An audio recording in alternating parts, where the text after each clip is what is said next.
ಇದು ಸಕಲ ಕುಡುಕ ಮಹಾಶಯರು ಖುಷಿ ಪಡುವಂತಹ ಸುದ್ದಿ. ಮದ್ಯ ಮತ್ತು ಪ್ರಿಯರ ಉತ್ಪನ್ನಗಳ ದರ ಸಿಕ್ಕಾಪಟ್ಟೆ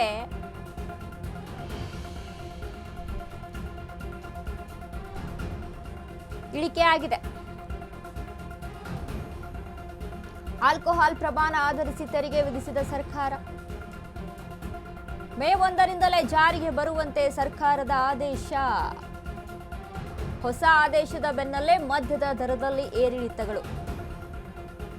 ಕೆಲ ಬ್ರ್ಯಾಂಡ್ಗಳ ದರದ ಹೆಚ್ಚಳ, ಇನ್ನು ಕೆಲವು ದರ ಇಳಿಕೆಯಾಗಿದೆ. ಸಕಲ ಕುಡುಕ ಮಹಾಶಯರು ಖುಷಿ ಪಡುವಂತಹ ಸುದ್ದಿ ಇದು.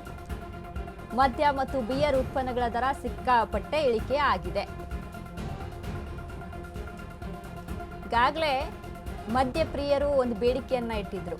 ಆಲ್ಕೋಹಾಲ್ ಮೇಲೆ ತುಂಬಾ ಬೆಲೆ ಜಾಸ್ತಿ ಆಗ್ತಾ ಇದೆ, ಇದಕ್ಕೆ ಸರ್ಕಾರ ಏನಾದರೂ ಕ್ರಮ ತೆಗೆದುಕೊಳ್ಬೇಕು, ಇಳಿಕೆ ಮಾಡಬೇಕು ಅಂತ. ಯಾವ್ಯಾವ ಬ್ರ್ಯಾಂಡ್ ಮೇಲೆ ಎಷ್ಟೆಷ್ಟು ದರ ಇಳಿಕೆ ಆಗಿದೆ ಅಂತ ನೋಡೋದಾದ್ರೆ, ಹಳೆಯ ರೇಟ್ ಹೇಗಿತ್ತು, ಹೊಸ ದರ ಹೇಗಿದೆ. ಹಳೆಯ ದರ 125, ಬಡ್ವೈಸರ್ ಪ್ರೀಮಿಯರ್ ಮೇಲೆ, ಕಾರ್ಲ್ಸ್ಬರ್ಗ್ ಮೇಲೆ 250, ಹೊಸ ದರ 240. 10-20 ರುಪೀಸ್ ಎಲ್ಲ ಇಳಿಕೆ ಆಗಿರುವಂಥದ್ದನ್ನ ನಾವು ಗಮನಿಸ್ತಾ ಇದ್ದೀವಿ. ಸೊ ಹಾಗಾಗಿ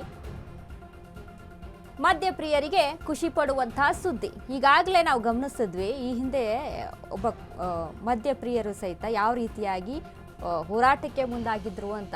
ಅಂದರೆ ಪೆಟ್ರೋಲನ್ನು ತೆಗೆದುಕೊಂಡು ಬಂದು ಬಾರ್ ಅಂಗಡಿಗೆ ಬೆಂಕಿ ಹಚ್ಚೋದಕ್ಕೆ ಹೋಗಿದ್ರು, ಮದ್ಯದ ದರ ಹೆಚ್ಚಳ ಆಗಿದೆ ಅನ್ನುವಂಥ ವಿಚಾರಕ್ಕೆ ಸಂಬಂಧಪಟ್ಟಂತ. ಇದೀಗ ಸರ್ಕಾರ ಈ ವರ್ಷದಲ್ಲೇ ಎಷ್ಟು ಬಾರಿ ಮದ್ಯದ ಮೇಲೆ ದರ ಹೆಚ್ಚಳ ಮಾಡಿತ್ತು, ಎಷ್ಟು ಪರ್ಸೆಂಟೇಜನ್ನು ಹಾಕಿತ್ತು, ಇವೆಲ್ಲವನ್ನು ಕೂಡ ಪರಿಗಣಿಸಿಕೊಂಡು ವಿರೋಧ ವ್ಯಕ್ತವಾಗ್ತಾ ಇತ್ತು. ಇದೀಗ ಸರ್ಕಾರ ಒಂದು ನಿರ್ಧಾರವನ್ನು ತೆಗೆದುಕೊಂಡಿದೆ.